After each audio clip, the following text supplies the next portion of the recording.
সিলেটের বন্যা পরিস্থিতির সবশেষ খবর জানাতে এই মুহূর্তে দক্ষিণ সুরমায় আছেন সহকর্মী ইকরামুল কবির। সরাসরি যাচ্ছে তার কাছে। আমি এই মুহূর্তে আছি সিলেটের দক্ষিণ সুরমা উপজেলার মোগলাবাজার ইউনিয়নের কন্দিরচর গ্রামে। এই কন্দিরচর গ্রামের এই এলাকায় প্রায় 500 পরিবার আছে এই পানিবন্দী অবস্থায়, প্রায় 8-10 দিন ধরে আছেন।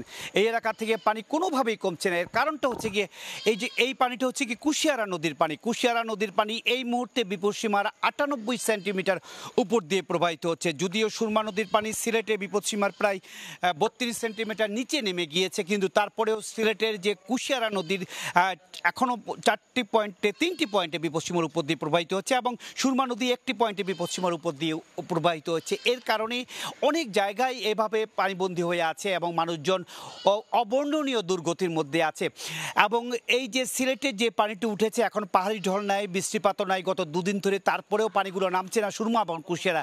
এর কারণ হচ্ছে গিয়ে সুরমা নদীর নাব্যতা কমে গিয়েছে এবং সুনামগঞ্জের যে হাওরগুলো আছে বা সিলেট অঞ্চলের যে হাওরগুলো আছে, হাকালুকি হাওর সহ অন্যান্য হাওরগুলো, প্রত্যেকটি হাওর এখন পানিতে পরিপূর্ণ হয়ে গিয়েছে। এই যে কিছুদিন আগে বিশেষ করে ঈদের দিন যে অতিরিক্ত পাহাড়ি ঢল এবং অতিবৃষ্টির ফলে সব জায়গায় যে পানি উঠে গিয়েছিল, যার কারণে এখন সুরমা ও কুশিয়ারা নদীর অববাহিকার যেই হাওরগুলো আছে, যেই বিলগুলো আছে, সবগুলো পরিপূর্ণ হয়ে যাওয়ার কারণে এই জায়গা থেকে বা বিভিন্ন নদী থেকে পানিগুলো খুব ধীর গতিতে নামছে এবং এই পানিগুলো নামতে অন্তত আরও সব জায়গায় একেবারে পানি নেমে যেতে আরও সপ্তাহখানিক সময় লাগবে।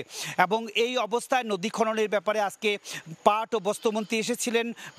সিটি কর্পোরেশনের 24 ও 42 নম্বর ওয়ার্ডের বন্যা দুর্গতদের মধ্যে প্রায় 1,500 জনের ত্রাণ বিতরণ করেছেন। তিনিও বলেছেন যে নদী খননের ব্যাপারে পানি সম্পদ প্রতিমন্ত্রী সিলেটে এসেছিলেন এবং প্রধানমন্ত্রী দৃষ্টি রাখছেন এবং প্রধানমন্ত্রী শীঘ্রই এই নদী খননের পানিটি নেমে গেলে নদী খননের ব্যাপারে একটি সিদ্ধান্ত তিনি নেবেন। ইতিমধ্যে সিদ্ধান্ত হয়ে গিয়েছে এবং ইতিমধ্যে যে সুনামগঞ্জ, সিলেট, হবিগঞ্জ, মৌলভীবাজার 4 জেলার মানুষ ধীরে ধীরে যে পানিবন্দী হয়ে গিয়েছিল তার থেকে অনেকটাই উন্নতি হচ্ছে।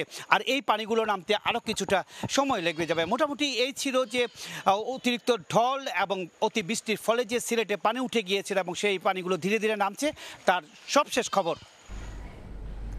আমরা সরাসরি যুক্ত ছিলাম সিলেটের দক্ষিণ সুরমা উপজেলায়।